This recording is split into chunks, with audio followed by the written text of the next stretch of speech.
Do you ever stare at this grid filled with X's and O's and numbers and wonder if you're playing tic-tac-toe or Sudoku or reading a chord chart? Chord charts are the cheat code of learning to play great music. Good news freebies, in the next 5 minutes, you'll know exactly how to read chord charts. Plus, I'll give you 2 extremely easy chords you can master in days. Let's go.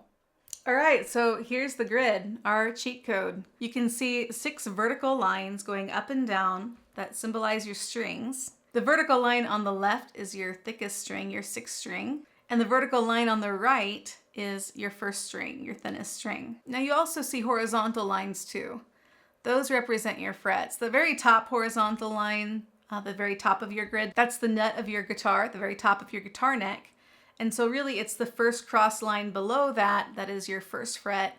And then the line below that is the 2nd fret. The line below that is the 3rd fret. And depending on the chord chart, there could be more frets. The first chord I want to show you on here is the chord G.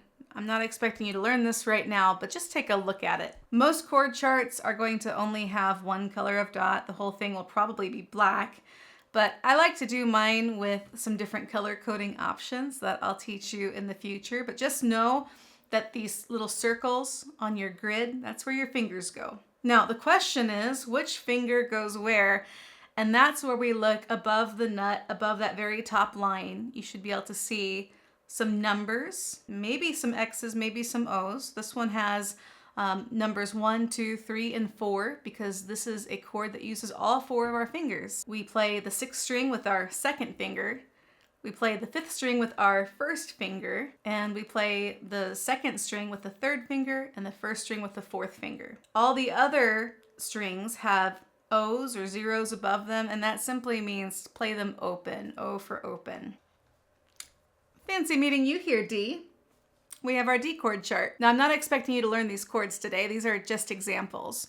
But if you look at this D chord, you'll notice that there are some X's above some of the strings, specifically strings 6 and 5. Those X's simply mean don't play it. So D is a 4-string chord. All right, now we're gonna look at another chord chart. This is way advanced from where we're at right now, but you will learn it eventually. This is the 6-string based bar chord.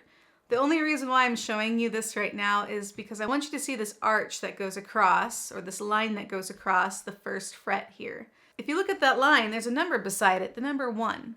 This simply means that you're going to use your 1st finger and you're going to drape it and hold down with your 1st finger across it. Sometimes chord charts don't start at the nut. Just know that when you're looking at a chord chart or even a scale chart, pay attention to see if there's a number off to the side. It's probably telling you what fret the chord chart is starting on. All right, guys, it's time to learn 2 extremely easy chords. You're gonna master these maybe in minutes, but certainly in days.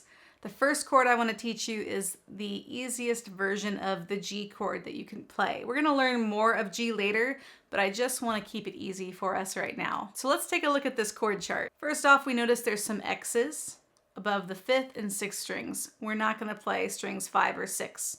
This will be a 4-string chord. So we also notice 3 O's or zeros that are over strings 4, 3, and 2. That just means that there's 3 strings we're going to play open. And then finally, we see a dot on the 3rd fret of the 1st string. We're going to play on the 3rd fret of the 1st string, and we look up above that line that symbolizes the 1st string, and we see the number 3. We're going to use our 3rd finger, and we're going to put that 3rd finger on the 3rd fret, right by the metal, not on the metal, but right by it. If you haven't watched it already, now could be a great time to pause this video and check out my video on proper finger placement on the frets. You can check it out on this link here. We're going to play 4 strings. Strings 4, 3, 2, 1.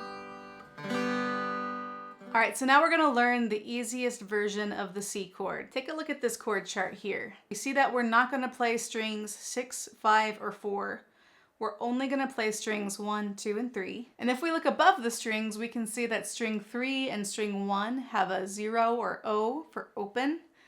And then we see a 1 above string 2. We also see the dot on string 2 that tells us what fret we're playing. So we're playing string 2, 1st fret, 1st finger.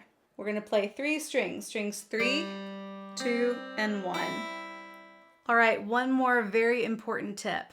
You gotta learn how to hold your pick. If you're gonna be strumming your chords, let's make sure we strum correctly. So first off, your pick should have one end that's a little bit longer than the others. And then you're gonna take your thumb of your right hand, if you're a right-handed player. If you're a left-handed player, everything gets reversed. So if you're right-handed, your right thumb. If you're left-handed, your left thumb. And you're gonna make a T with your pick. So your thumb goes sideways, makes the T, and then you're going to have a very loose grip across it. Your pointer finger isn't sticking way out, but kind of curled behind.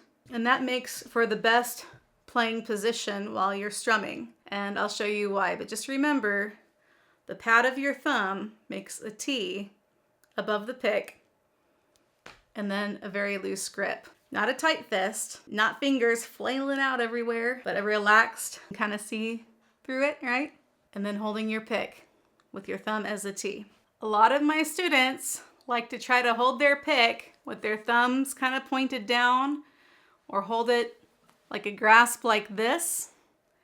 And this is going to mess up your wrist. When you're playing it, it's going to make your strumming slower and more sloppy. And I'll show you why. Look at that bend in my wrist here. How am I supposed to play fast? I'm just gonna give myself carpal tunnel over time. But when we take that pick position, we get our thumb so that it's a T across the top, this is what this does. Look how much straighter my wrist is. And I can do a gentle strumming motion with kind of just a nice gentle twist of my wrist. A little bit of bobbing, a little bit of twisting. Right now, you're just gonna do down strums, just like this with your easy G and your easy C. All right, guys, now you know the cheat code to chords, and you've got 2 very easy chords to master this week, and that is my goal for you, that you would practice the easy G and the easy C, strumming each one 8 beats, and then switching to the other one. 8 beats G, 8 beats C, 8 beats G, back and forth, for 5 minutes, just 5 minutes a day. And I'd be happy to be your practice buddy. Check out this 5-minute practice video I made where I'll be playing easy G and easy C with you back and forth at different speeds. And then at the end, I included a surprise song for you to learn your first song. If this lesson was helpful for you on your guitar journey, please hit subscribe to learn more chords and songs. Steppable, stackable, fast and free. Have your music lessons your way. Music is for everyone.